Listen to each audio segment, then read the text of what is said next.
Bienvenue dans l'émission, tout le monde. Merci beaucoup de me rejoindre aujourd'hui. Certains d'entre vous m'ont demandé, sur Substack, Patreon et même Instagram, d'approfondir les derniers développements sur le marché obligataire. Et la situation est complètement chaotique. Elle ne peut qu'empirer. Dans la vidéo d'aujourd'hui, je veux donc vous expliquer ce qui s'est réellement passé, parce que nous devons comprendre le contexte. Je vais aussi vous expliquer pourquoi c'est si important, pourquoi vous devriez vous inquiéter de ce qui se déroule sous nos yeux. Et nous verrons également à quoi nous attendre ensuite. Le marché obligataire américain envoie un message très inconfortable à Washington. Ce message, c'est le suivant. Le gouvernement peut essayer de faire baisser les taux d'intérêt à long terme, mais les investisseurs ne vont pas nécessairement coopérer.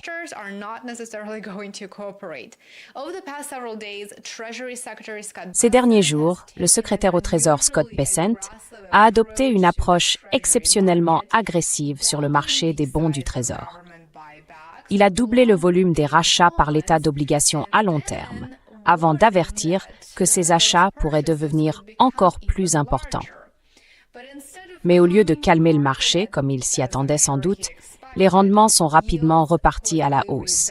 Et cela soulève une question bien plus importante. L'administration Trump commence-t-elle à comprendre qu'elle perd le contrôle du coût de financement de l'énorme dette américaine? Bien sûr, nous connaissons la réponse à cette question. Mais peut-être qu'à Washington, c'est une nouveauté. Voilà donc ce qui s'est passé. Parlons-en d'abord, car nous devons comprendre les détails et voir comment tout est en quelque sorte lié. Ensuite, nous approfondirons la question.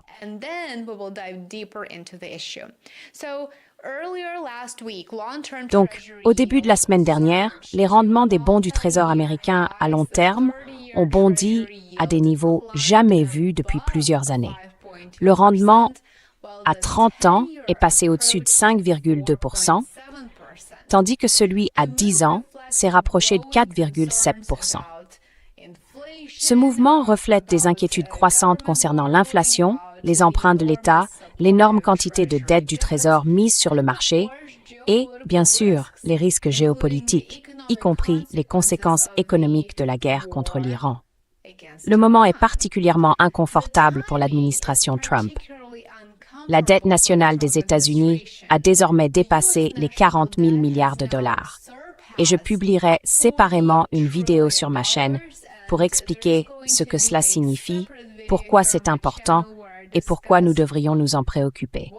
Donc, la dette nationale américaine a désormais dépassé les 40 000 milliards de dollars, alors que les coûts annuels d'intérêt s'élèvent déjà à environ 1 000 milliards de dollars pour assurer le service de cette dette.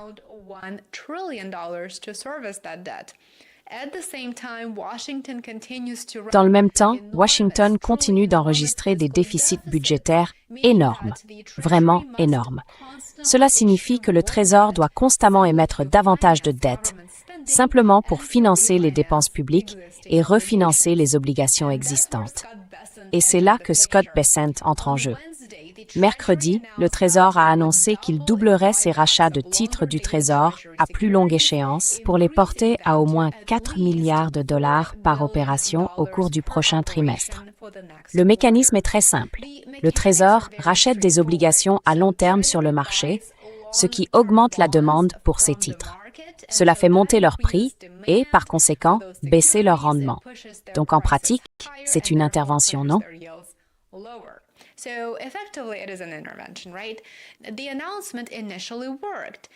L'annonce a d'abord eu l'effet escompté. Les rendements des bons du Trésor ont baissé et les investisseurs ont interprété cette décision comme le signal que Washington était prêt à faire davantage pour stabiliser le segment long du marché obligataire. Mais ensuite, il s'est passé quelque chose d'encore plus important, sans doute. Le marché obligataire a inversé le mouvement. En l'espace d'environ une journée, les rendements à long terme étaient remontés vers leur niveau d'avant l'annonce et les avaient même parfois dépassés. Vendredi, à la fin de la semaine, le rendement à 30 ans se situait autour de 5,28% et celui à 10 ans autour de 4,64%. Autrement dit, le marché a essentiellement dit à Bessent « Belle tentative, mais 4 milliards de dollars. Ce n'est vraiment pas suffisant pour changer les fondamentaux sous-jacents. »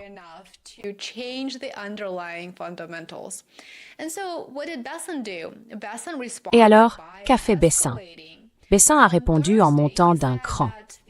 Jeudi, il a déclaré que les rachats pourraient dépasser 4 milliards de dollars par opération. Il a soutenu que la récente hausse des rendements à long terme n'était pas justifiée par les fondamentaux économiques des États-Unis. Intéressant.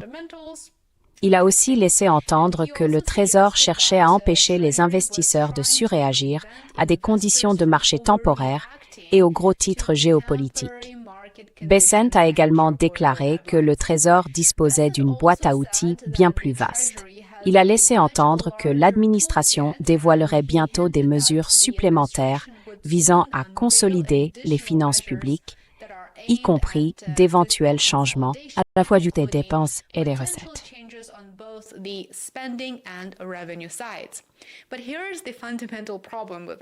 Mais voilà le problème fondamental.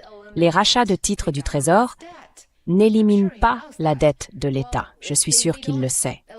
Eh bien, ils n'éliminent pas non plus les déficits. Et donc, ils n'éliminent pas l'inflation.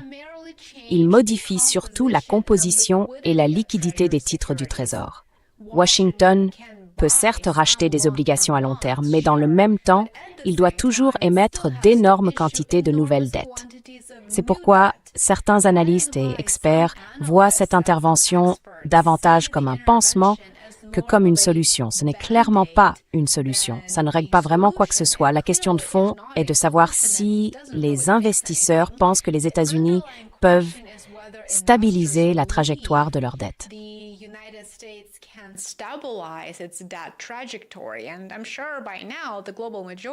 Et je suis certain qu'à présent, la majorité mondiale et les investisseurs du monde entier commencent à avoir des doutes. Et en ce moment, le marché obligataire semble lui aussi très sceptique. C'est très important parce que les rendements à long terme des bons du Trésor américain ne sont pas contrôlés exclusivement par la Réserve fédérale, comme je l'ai expliqué dans mes précédentes vidéos. La Réserve fédérale contrôle le court terme de la courbe des taux d'intérêt par sa politique monétaire, comme beaucoup d'entre vous s'en souviennent, j'en suis sûre.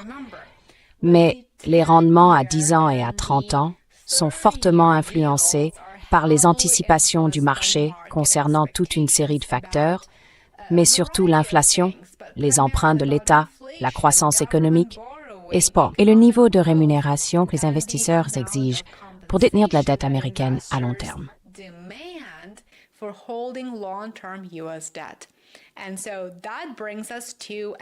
Et cela nous amène à un conflit de plus en plus important entre le Trésor et la Réserve fédérale. L'administration Trump veut clairement réduire le coût des emprunts. Trump l'a fait savoir il y a quelque temps, mais si l'inflation reste élevée, la Fed pourrait ne pas être en mesure ou ne pas être disposée à procéder aux baisses de taux agressives que Washington souhaite. Dans le même temps, le Trésor intervient désormais directement sur le segment long du marché obligataire. Et par le Trésor, il faut comprendre qu'il s'agit en réalité de l'administration Trump. Cela suscite donc des inquiétudes autour de ce que les économistes appellent la domination budgétaire. La possibilité que les besoins de financement de l'État commencent à influencer la politique monétaire, au lieu que la Banque centrale fixe sa politique de manière indépendante, en fonction de l'inflation et d'autres données économiques pertinentes.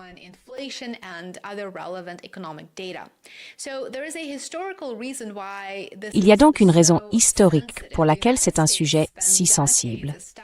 Les États-Unis ont passé des décennies à établir une séparation claire entre la politique budgétaire du Trésor et la politique monétaire de la Réserve fédérale. L'accord de 1951 entre le Trésor et la Fed est souvent considéré comme un moment décisif dans l'établissement de l'indépendance de la Fed. Et cette indépendance est nécessaire pour que les investisseurs mondiaux, pour que la majorité du monde, continuent d'utiliser le dollar américain et d'acheter des titres américains. Aujourd'hui, les investisseurs surveillent de près si cette séparation commence à s'affaiblir. Le moment ne pourrait donc guère être plus crucial, car le président de la Réserve fédérale, Kevin Walsh, subit une énorme pression sur les taux d'intérêt, tandis que les marchés attendent sa prochaine intervention à Jackson Hole pour y déceler des indices sur la prochaine décision de la Fed.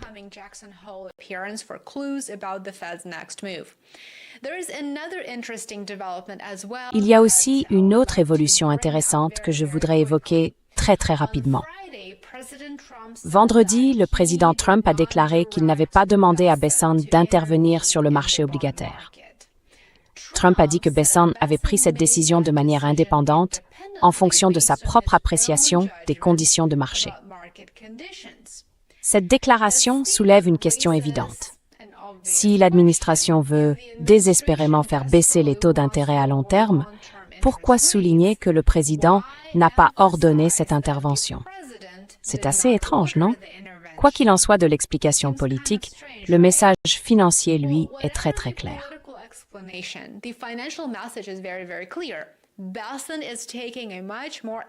Bessent joue un rôle bien plus interventionniste sur le marché des bons du Trésor. Les investisseurs se demandent désormais jusqu'où il est prêt à aller. Car si les rendements continuent de grimper malgré l'intervention du Trésor, Washington se retrouve face à un choix très inconfortable. Il peut acheter encore davantage d'obligations. Il peut tenter de convaincre les investisseurs qu'un assainissement budgétaire arrive. Il peut aussi faire pression sur la Réserve fédérale pour obtenir des taux plus bas. Ou alors, il peut accepter que ce soit le marché et non l'administration, ni l'administration Trump, qui détermine le prix de la dette américaine. Et il y a là une boucle de rétroaction potentiellement très dangereuse. Des rendements plus élevés entraînent des paiements d'intérêt plus élevés. Or, ces paiements d'intérêt creusent en réalité notre déficit. Un déficit important, ça enseigne davantage l'intérêt.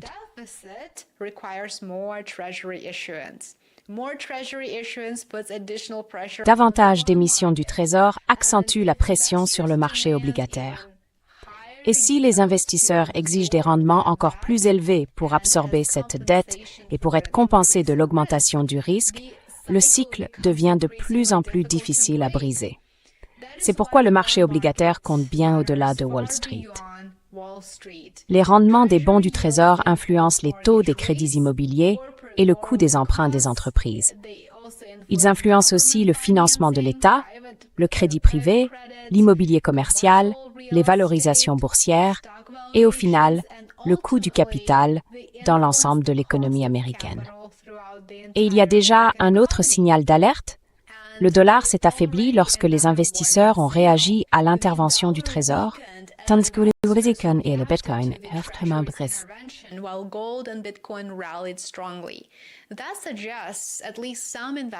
Cela laisse penser qu'au moins certains investisseurs interprètent les mesures prises par Washington non pas simplement comme une initiative technique visant à améliorer la liquidité des bons du Trésor, mais comme le signe d'une inquiétude croissante concernant la dette américaine, l'inflation et le futur pouvoir d'achat du dollar américain. Alors, à quoi faut-il s'attendre maintenant? Que faut-il surveiller ensuite? Eh bien, je soulignerai 3 choses. Premièrement, le Trésor augmente-t-il réellement le montant de ses achats d'obligations au-delà de 4 milliards de dollars? Deuxièmement, il faut se demander si Bessent présente réellement un plan crédible pour réduire le déficit fédéral. Or, je suis très sceptique. Je ne crois pas qu'il en soit capable.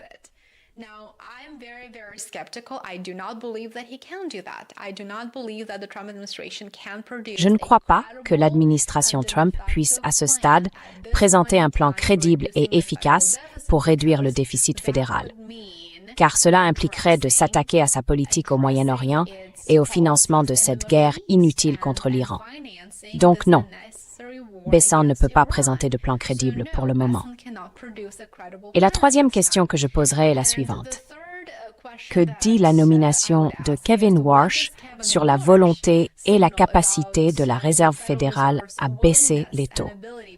Je pense que c'est aussi une question très importante à poser et il faut voir ce qui se passera à ce sujet.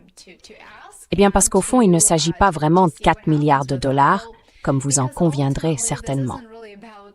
$4 billion, as I'm sure you would agree. It's about whether Washington can convince. Il s'agit de savoir si Washington peut convaincre les investisseurs du monde entier que les États-Unis gardent le contrôle de leur dette, de leur inflation et de leur monnaie. Jusqu'ici, le marché obligataire répond « Prouvez-le, nous ne vous croyons pas, Washington », et je suis sûr que la majorité mondiale pense la même chose. Si vous avez apprécié cette brève mise à jour, cette courte vidéo, pensez à liker, à vous abonner et à la partager. J'aimerais aussi vous retrouver sur mon Substack et mon Patreon pour davantage de contenu et pour pouvoir échanger avec vous dans les commentaires sur ces deux plateformes. Merci beaucoup d'avoir regardé. J'apprécie sincèrement votre présence. Je ne la considère pas comme acquise. Merci d'être là et j'ai hâte de vous retrouver ici demain. Prenez soin de vous. I look forward to seeing you here tomorrow. Take care.